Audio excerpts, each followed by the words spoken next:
नमस्कार दोस्तों, मैं विकास शाक्य एक बार फिर से आपका स्वागत करता हूं हमारे चैनल पर। और आज हम डिस्कस करने जा रहे हैं चैप्टर नंबर 18 संन्यास की सिद्धि के श्लोक नंबर 58, 59 और 60 को। ये तीनों श्लोक एक दूसरे से जुड़े हुए हैं, इसीलिए इन तीनों को मैं एक साथ कवर कर रहा हूँ। और उससे पहले, इसको शुरू करने से पहले मैं आपको बता दूं फिर वही बात जो मैं हर बार दोहराता हूं हर वीडियो में, कि इस भागवत गीता को पढ़ने से पहले, इन श्लोकों को पढ़ने से पहले आपको परा अपरा और शरीर के 5 कोश, मन बुद्धि अहंकार समेत प्रकृति के 24 तत्व और वो 24 तत्व हमारे शरीर पर, हमारे मन पर किस तरह से असर डालते हैं, इनके बारे में आपको पता होना बहुत ज़रूरी है। इसलिए आप 13th चैप्टर को सबसे पहले उसकी प्लेलिस्ट को ज़रूर देखें और उसके बाद क्रमशः एक एक करके 14वां चैप्टर, 15वां चैप्टर, 16वां, ऐसे करके आप आगे बढ़ते रहें। क्योंकि अगर आपको ये चीज़ समझ में नहीं आती तो भागवत गीता के श्लोकों को समझने में आपको परेशानी होगी। ठीक है, अब आइए शुरू करते हैं आज का अपने तीनों श्लोकों को और उनका अर्थ समझते हैं। 58वें वर्ष में भगवान श्री कृष्ण ये कह रहे हैं कि हे अर्जुन, तुम मुझसे भावना भावित होकर कर्म करोगे तो बद्ध जीवन को लांघ जाओगे, अन्यथा नष्ट हो जाओगे। अब वो यहाँ क्या कहना चाह रहे हैं, फिर से इसी चीज़ का रेफरेंस इसको पकड़िए आप। भगवान श्री कृष्ण ये कह रहे हैं कि अगर तुम मुझसे भावना भावित होकर, यानी अपनी भावनाओं में मुझ परमात्मा को रखकर, यानी परमात्मा जिसका अंश क्या है, आत्मा, जो कि हमारे शरीर में या अर्जुन के शरीर में भी परमात्मा के अंश के रूप में विद्यमान है। जब अर्जुन इसी परमात्मा के अंश के रूप में ईश्वर अपने आप को जानकर, ईश्वर के अंश के रूप में अपने आप को जानकर कर्म करेगा तो ही वो क्या होगा, बद्ध जीवन से मुक्त हो जाएगा। बद्ध जीवन यानी कौन सा जीवन? वो जीवन जो मनोमय कोश में भावनाओं, इच्छाओं, पिछले जन्म की इच्छाओं, इस जन्म की इच्छाओं, इस जन्म की वासनाओं की वजह से जो जीवन मिला है वही बद्ध जीवन है।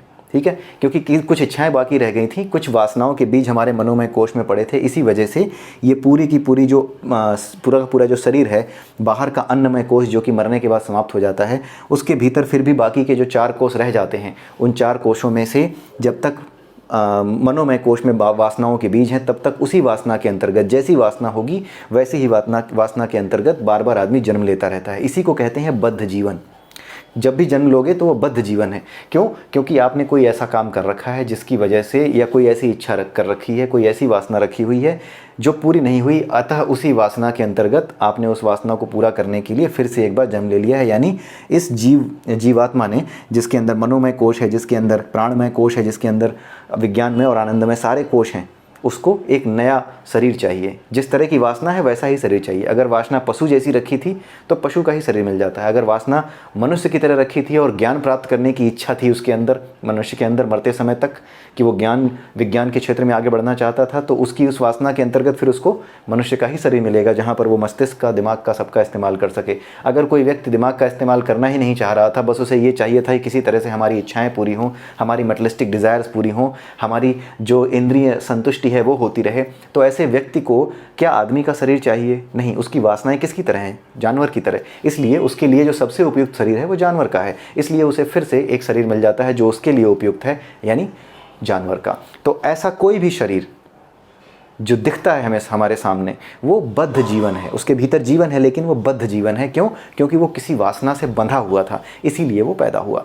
ठीक है, तो यही चीज़ भगवान श्री कृष्ण बता रहे हैं कि यदि तुम मुझसे भावना भावित होकर कर्म करोगे, यानी मुझ परमात्मा से जुड़ा हुआ खुद को देखकर, यानी आत्मा जो कि परमात्मा का अंश है, इसे मानकर, इसे समझ करके कर्म करोगे, और जब तुम कोई भी कर्म अपने मन के अहंकार को संतुष्ट करने के लिए नहीं करोगे, अपने जो है झूठे अहंकार में आकर आप किसी कर्म को करने से मना नहीं करोगे, या फिर किसी कर्म को रोकोगे नहीं, या किसी का नुकसान नहीं करोगे, बल्कि सारे के सारे कर्म जो तुम कर रहे हो उस कर्म के फल को मेरे ऊपर छोड़ दोगे, यानी परमात्मा के ऊपर छोड़ दोगे, तो क्या होगा? तुम बद्ध जीवन को लांघ जाओगे। क्यों? क्योंकि जो परमात्मा को, जो आत्मा को, अपनी आत्मा को परमात्मा का अंश मान लेता है, वो क्या समझ जाता है कि ये जितनी भी चीज़ें हैं बाहर की, ये सब केवल और केवल अपरा में जो मन, बुद्धि और अहंकार हैं, इसकी वजह से, इसमें फंसे रहने की वजह से, ज्ञान को न देख पाने की वजह से, परमात्मा को न देख पाने की वजह से, वो इसी चीज़ को जीवन समझते हैं कि इंद्रिय तृप्तियों की पूर्ति कर लेना, अपनी मटेरियलिस्टिक डिज़ायर्स को पूरा कर लेना, यही जीवन है। वो यही समझते हैं और इसी वजह से कभी कभी वो गलत काम करते हैं, कभी गलत निर्णय लेते हैं। युद्ध नहीं करना है, क्यों? क्योंकि मेरे रिश्तेदार हैं। ये मिथ्या अहंकार है। ठीक है, इस तरह के निर्णय ले लेते हैं। तो भगवान श्री कृष्ण अर्जुन को यही बता रहे हैं कि अगर तुम मेरे कहे अनुसार कर्म करोगे, ठीक है, मुझसे भावना भावित होकर कर्म करोगे, यानी मुझ परमात्मा, अपनी आत्मा को मुझ परमात्मा का अंश मानकर और ये जानकर कि जो कुछ है वो आत्मा ही है। ये मन और ये सारी चीज़ें ये केवल तुम्हें बांध कर तब तक रखती हैं जब तक तुम्हारे मन में वासनाएं हैं, झूठा अहंकार है। जब तुम ये जान जाओगे तब क्या करोगे, तुम इस बद्ध जीवन को पार कर जाओगे। क्यों? क्योंकि जब सब कुछ आप परमात्मा के लिए कर रहे हो तो अपने मनोमय कोश में अपनी इच्छाओं के बीज तो आप डालोगे ही नहीं। इच्छाओं के बीज कब पड़ते हैं? जब किसी कर्म के साथ आप फल की इच्छा जोड़ लेते हो तो ही इच्छाओं के बीज आपके अंदर पड़ते जाते हैं। जब वो फल नहीं मिलता तो वो इच्छाएं और मजबूत होती जाती हैं, तो और नई वासनाओं के बीज पड़ते जाते हैं।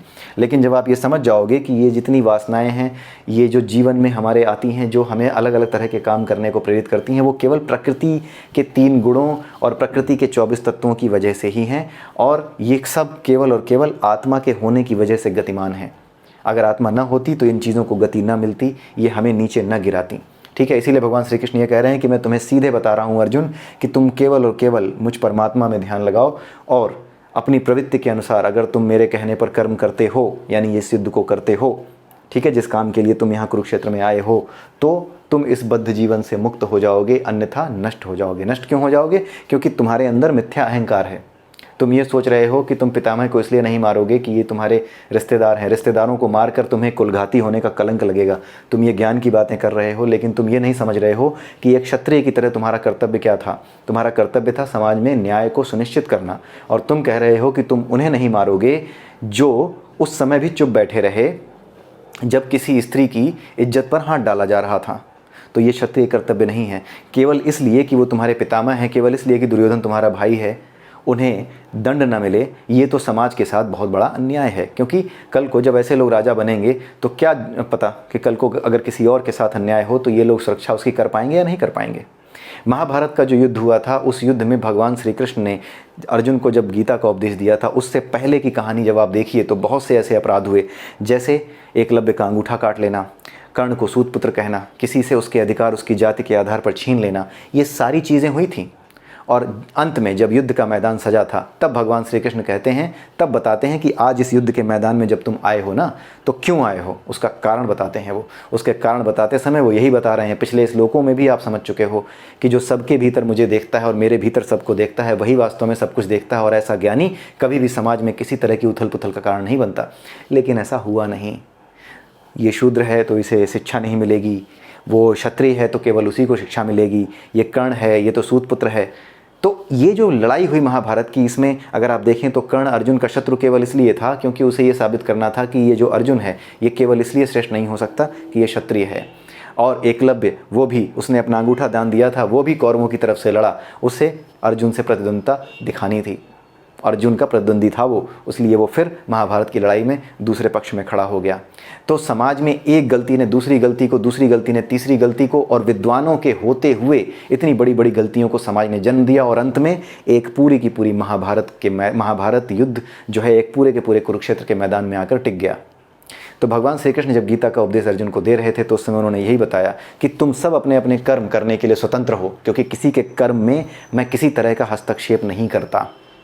लेकिन जब तुमने अपने कर्म इस तरीके से कर लिए, आज कर्म किए, कल कर्म किए थे, पिछले समय कर्म किए थे, इन सभी कर्मों की गति एक साथ इकट्ठे होकर के एक नई समस्या को जन्म दे चुकी है, जो ये युद्ध का मैदान है। गलत तो है, लेकिन ये पूरे के पूरे समाज की गलतियों की देन है। यही भगवान श्री कृष्ण गीता में प्रैक्टिकल यानी प्रयोगात्मक रूप से अर्जुन को समझा रहे थे। प्रैक्टिकली क्या हुआ है वो अर्जुन को समझाने का प्रयास कर रहे थे। ठीक है, प्रैक्टिकली भी बता रहे थे और वास्तविक ज्ञान भी बता रहे थे कि किस ज्ञान का अगर पालन किया होता संपूर्ण समाज ने तो ये महाभारत का युद्ध ना हुआ होता। वो सारी चीज़ें उन्होंने वहाँ बताई हैं। ठीक है, तो यही चीज़ भगवान श्री कृष्ण बता रहे हैं कि अगर तुम मुझसे भावना भावित होकर क्षत्रिय धर्म का पालन करते हुए उन लोगों को नष्ट कर दोगे जो किसी स्त्री का चीरहरण कर सकते हैं और चुपचाप बैठे रह सकते हैं, बड़े बड़े पदों पर आसीन होने के बाद भी ऐसी परंपराओं का पोषण कर सकते हैं जो किसी स्त्री के साथ अन्याय होता हुआ देखकर भी चुप बैठने को कहती हैं, तो ऐसी परंपराओं को बचाने वालों को अगर तुम नष्ट नहीं करते तो तुम नष्ट हो जाओगे। क्यों? क्योंकि तुम अपने वास्तविक प्रवृत्ति से यानी क्षत्रिय की वास्तविक प्रवृत्ति से भटक रहे हो। क्षत्रिय का धर्म ये नहीं है। और वास्तविक प्रवृत्ति से किस लिए भटक रहे हो? क्योंकि तुम्हारे मन में एक अहंकार आ रहा है। अहंकार यानी मिथ्या अहंकार कि ये मेरा पितामह है, ये मेरे गुरु हैं। इस मिथ्या अहंकार की वजह से आप एक अहंकार का बीज, एक वासना का बीज अपने मन में मनोमय कोश में बो रहे हो। जैसे ही इसे बोओगे तुम क्या करोगे, अपने मनोमय कोश को और भारी कर लोगे, ठीक है, और फिर से नीचे गिरने का रास्ता खोल लोगे। क्योंकि वो कह रहा था ना कि मैं युद्ध नहीं करूँगा, मैं तो ज्ञानी बन करके किसी हिमालय पे या कहीं किसी जगह पे तपस्या करने चला जाऊंगा। तो यही भगवान श्री कृष्ण से समझा रहे थे अर्जुन को कि तुम मुझसे भावना भावित होकर कर्म करोगे तो तुम इस बद्ध जीवन से मुक्त हो जाओगे, नहीं तो तुम नष्ट हो जाओगे। अगले श्लोक में भगवान श्री कृष्ण भी यही बताने की कोशिश कर रहे हैं कि तुम मेरे निर्देशानुसार यदि काम नहीं करते, युद्ध नहीं करते, तो तुम कुमार्ग पर जाओगे। कुमार्ग यानी गलत मार्ग। जब आप अपने भीतर वासनाओं को, मिथ्या अहंकार को जगह देंगे, अपने मनोमय कोश को मजबूत करते जाएंगे, उसमें वासनाएं और इच्छाएं इकट्ठी करते जाएंगे, वासनाओं और इच्छाओं के बीज बोते जाएंगे, तो क्या होगा, वो सारी की सारी वासनाएं और इच्छाएं मिलकर के आपके जीवन को और अधिक बांध देंगी। एक नए जीवन के लिए, एक और गिरे हुए पतित जीवन के लिए आपको तैयार कर देंगी। लोग क्या करते हैं समाज में, जब किसी के भीतर अहंकार होता है, मिथ्या अहंकार हो या वास्तविक अहंकार हो, या फिर इस तरह का अहंकार हो, छद्म अहंकार हो कि मैं तो किसी बहुत बड़े आदमी का बेटा हूँ, मेरी गाड़ी के आगे किसी की गाड़ी आ गई तो मैं उसे गोली मार दूंगा, या फिर ये मेरा लड़का है, इसने किसी का रेप कर दिया है, लेकिन मैं तो बहुत बड़ा नेता हूँ तो मैं तो अपने बेटे को बचा लूँगा। लेकिन अपने बेटे को तो बचा लोगे, लेकिन समाज के साथ बहुत बड़ा अन्याय कर जाओगे, और कल को यही अन्याय किसी दिन समाज में बहुत बड़े युद्ध का कारण बन जाएगा। और हमने पहले ही डिस्कस किया है कि जो लोग इस तरीके से काम करते हैं कि मैं तो बहुत बड़ा आदमी हूँ, मेरे सामने कौन टिकेगा, मैं तो गोली मार दूंगा, कोई आगे आएगा, ये किस तरह के लोगों के काम है, ये तमोगुणी लोगों के काम है। तमोगुण में कौन जीता है, जो पापी होते हैं। तो ऐसे पापियों की गति क्या होती है, वो हमेशा अपरा में नीचे की ओर गिरते हैं, जहाँ तम से प्रभावित आत्माएं ज़्यादा रहती हैं, जहाँ तम से प्रभावित आत्माओं के रहने की जगह है, यानी राक्षसी प्रवृत्ति के लोग, जानवरों जैसी प्रवृत्ति के लोग, तो वो क्या करेंगे, नीचे गिरेंगे। यही चीज़ भगवान श्री कृष्ण ने समझाई है कि तुम कुमार्ग पर चले जाओगे, यानी गलत मार्ग पर चले जाओगे, जो तुम्हें नीचे गिराएगा, अगर तुम मेरे कहे अनुसार, निर्देशानुसार यदि तुम इस युद्ध करने के कर्म को नहीं करते तो ऐसा होगा। अब इन श्लोकों का अर्थ कुछ लोग बहुत गलत निकालते हैं। लोग कहते हैं कि भगवान श्री कृष्ण ने भगवद गीता में डराया हुआ है, इसी बात को लेकर के पंडित डराते हैं कि नहीं सुनोगे शास्त्रों की बात तो बर्बाद हो जाओगे, डराते हैं, दक्षिणा लेते हैं। ऐसा नहीं है, ये आपके व्यक्तित्व को समाज में रहने लायक बनाने के लिए भगवान श्री कृष्ण ने ये उपदेश, ये गीता के उपदेश कहे हैं, और इनको अगर वास्तविक अर्थ में नहीं समझा तो जो बेवकूफ़ हैं वो आपको बरगला देंगे। इसलिए आप इन बातों को ठीक से समझिए कि कहा क्या जा रहा है, नहीं तो कोई फ़ायदा नहीं है किसी गीता को, किसी ग्रंथ को पढ़ने का। बहुत से लोग ये कहते हैं कि ये श्लोक देखो भगवान श्री कृष्ण डरा रहे हैं, और यही बात कह के पंडित भी डरा देता है, दक्षिणा ले लेता है, लोगों को डरा डरा के बिजनेस चल रहा है। लेकिन ऐसा नहीं है। जब तक आप इस चीज़ को नहीं समझेंगे कि वो क्या बता रहे हैं, और स्वयं के भीतर इस चीज़ को महसूस नहीं करेंगे कि हाँ किस तरीके से जब आप बिना किसी फल की इच्छा के कर्म करते हैं तो आपको खुद कितना हल्का महसूस होता है, खुद को कितनी खुशी मिलती है, कितना मन शांत होता है, ये खुद आप जब महसूस नहीं करेंगे तो आप इस पूरे के पूरे भागवत गीता को समझ नहीं पाएंगे। जो लोग मेटलिस्टिक हैं, जिनको यही लगता है कि ये मिलना चाहिए, वो मिलना चाहिए, भगवान कैसे दे सकता है, वही भगवान की बुराई करते हैं। जो मेटलिस्टिक हैं, जो इस दुनिया में मरने के बाद सब कुछ यहीं छोड़ जाएंगे, जिन्हें पता है फिर भी इस दुनिया में अधिक से अधिक खींच लेना चाहते हैं, अधिक से अधिक इंद्रिय तृप्ति चाहते हैं, चाहे जैसे हो, जैसे इंद्रिय तृप्ति हो जाए, ठीक है। अगर लड़के का जीवन मिला है लेकिन उतना सुख नहीं मिल रहा, ठीक है, शादीशुदा जीवन में किसी और तरीके से सुख लेना है तो अपना लैंगिक परिवर्तन भी करा लेंगे, ठीक है। समलैंगिक विवाह या समलैंगिक समस्याएं जो खड़ी होती हैं, ये मनोमय कोश के विकारों की वजह से खड़ी होती हैं। ये समर्थन करने के बजाय इसका हल ढूंढा जाना चाहिए। मेरे विचार से, मैं और कोई टिप्पणी नहीं कर रहा, मेरे विचार से इसका हल ढूंढा जाना चाहिए कि एक प्राकृतिक रूप से बनी चीज़ अप्राकृतिक क्यों होने लगती है, ठीक है। जो कुछ सरकारें कर रही हैं, जो कुछ आदेश आते हैं कोर्ट के, उसमें मेरी कोई वो नहीं है, लेकिन हाँ मेरे विचार से इसके विषय में सोचना चाहिए कि किस तरीके से इन समस्याओं को दूर किया जाए। इन समस्याओं का कारण क्या है, इन समस्याओं का कारण वजह क्या है। क्या आपको नहीं लगता कि ये अधिक से अधिक इच्छाओं या अधिक से अधिक वासनाओं की पूर्ति की वजह से, तरह तरह के सुखों की कल्पना करने की वजह से कि ऐसा होता होगा तो कैसा होता होगा, स्त्री को कैसा महसूस होता होगा, मैं तो पुरुष हूँ मुझे ऐसा महसूस होता होगा, कहीं ना कहीं ये सारी चीज़ें जो मन इंद्रियों को इंद्रिय विषयों की ओर ढकेलता है, उन्हीं सब का परिणाम है। इसलिए यदि योग की तरफ, प्राणायाम की तरफ इस समाज को ले जाया जाए तो ऐसी समस्याओं से छुटकारा निश्चित रूप से मिलेगा, इसमें कोई दो राय नहीं है। यदि कोई समलैंगिक है भी, ठीक है, तो सरकार की नज़र में, किसी की नज़र में, मेरी नज़र में भी, ठीक है, चलो कोई अपराध नहीं है। क्यों? क्योंकि आप प्रकृति के गुणों से बद्ध हो और आप अज्ञान के अंधकार में डूबे हुए हो। लेकिन जैसे ही आप प्राणायाम और इन चीज़ों की तरफ आएंगे, मैं निश्चित बता रहा हूँ कि आप वास्तविक रूप को अपने धीरे धीरे समझने लगेंगे। पहले अपने लैंगिक रूप को, फिर उसके बाद आपके आंतरिक रूप को जब तक आप समझना शुरू करेंगे तब तक ये समस्याएं दूर होनी शुरू हो जाएंगी। आखिरी श्लोक में भगवान श्री कृष्ण ये कहते हैं कि इस समय तुम मोहवश युद्ध करने से मना कर रहे हो, यानी कि तुम्हें इस समय मोह आ रहा है, यानी मिथ्या अहंकार। मोह का मतलब होता है मिथ्या अहंकार। अपने भाई, अपने बंधु, अपने दादा दादी का मोह होना, ये मिथ्या अहंकार है। मेरे पास गाड़ी है, बंगला है, घर है, मेटलिस्टिकली बड़ा ही मैं उच्ची क्वालिटी का हूँ, ऐसी सोच ये दूसरे तरह का अहंकार होती है, छद्म अहंकार होती है। लेकिन जो आपका मेरा भाई है, मेरा बेटा है, मैं इसके लिए कैसे करूं, मैं इसको कैसे गिरफ्तार करूं, मैं इसे कैसे सजा दूं, ये सारी चीज़ें, ये छद्म, ये सारी चीज़ें आती हैं मोह यानी कि मिथ्या अहंकार के अंतर्गत। मोहवश जो अहंकार आता है वो मिथ्या अहंकार आता है, अहंकार ही होता है। भगवान श्री कृष्ण ये कह रहे हैं कि अगर तुम अभी मना कर रहे हो तो भी कोई फ़र्क नहीं पड़ता, आगे चल के तुम ऐसे ही काम करोगे। अगर तुम अभी यहाँ इस लड़ाई के मैदान से चले भी जाओगे तो अभी तुम्हें शांति नहीं मिलेगी। क्यों? क्योंकि ये कर्म था, ये तुम्हारा, इस कर्म को छोड़ने का जो तुम्हारा निर्णय है वो तुम जा कर के फिर भी शांति नहीं मिलेगी, क्योंकि इस कर्म के जो बीज थे वो फिर भी तुम्हारे मनोमय कोश में रह जाएंगे। कब की तुम्हारी वासनाएं, कब की इच्छाएं कि पांचाली का अपमान हुआ था, ये हुआ था, मेरे भाइयों के साथ ऐसा हुआ, वैसा हुआ, क्षत्रिय धर्म जो कहता था मैंने वो पूरा करना था, नहीं किया। यहाँ से जाने के बाद भी ये चीज़ें तुम्हारा पीछा नहीं छोड़ेंगी और अंततः तुम्हें यही सब करना पड़ेगा, वापस तुम्हें आना पड़ जाएगा, क्योंकि तुम्हें शांति युद्ध किए बिना मिलेगी ही नहीं। ये पीछा करेंगी ही करेंगी। तुम चले जाओ और तुम्हारे भाई यहाँ लड़ रहे होंगे, तुम्हें चिंता नहीं होगी। कैसे होगी? क्योंकि तुम वास्तविक रूप में, यानी अपने वास्तविक कारणों से, यानी कि तुम्हारे मन में वैराग उत्पन्न होने से तुम ज्ञानी बनने की बात नहीं कर रहे हो, बल्कि मेरे मामा और मेरे चाचाओं और मेरे भाइयों को मैं कैसे मारूं, इस मोह की वजह से तुम ये कह रहे हो कि अभी इस लड़ाई को छोड़ के चला जाऊं। अगर वास्तव में तुम्हारे अंदर वैराग होता, जैसे कि गौतम बुद्ध के भीतर था, अगर वो स्थिति होती तो भगवान श्री कृष्ण अर्जुन से खुद कहते कि तू मत लड़ भाई। लेकिन वो बड़ी चालाकी से उस समय अपने भाइयों को मारने से बचना चाह रहा था। सोच रहा था अभी यहाँ से निकल लो किसी तरीके से, ये भाइयों को मारने का ये सारा का सारा कलंक जो है, जिसको लगना है लगने दो, मैं जा रहा हूँ।